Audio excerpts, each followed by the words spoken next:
How to add a back button on iPhone.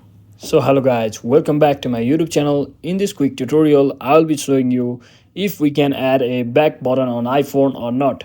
So first thing, simply head over to your settings, and when you're inside your settings, you may want to check out every single option inside your settings related to back button, but you will not find it.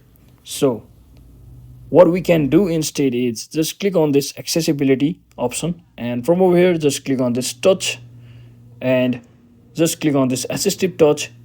And once you enable this option, this circle looking option will appear on your screen. So what it basically does is when I click on this single tap, you'll get different variety of options which will take you to different options. So when I click on single tap, it will take you to different option to take you to home, just like this, as you can see.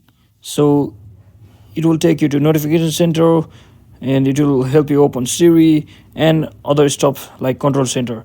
So we don't have any button to actually take us to back. So what we can instead do is, for a double tap, we can set this up from over here to an app switcher.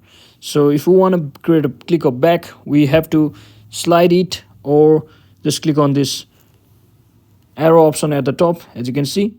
So now that we have switched our double tap functionality to app switcher, what it does is when I click double tap on this circle, just like this, it will send me to this app switcher from where I can easily switch my app just like this. So there is no actually any back button on your iPhone, but you can apply this functionality instead as a back button, mimicking back button. So hope this video was helpful guys. If it was, don't forget to like and subscribe to the channel. See you on the next one.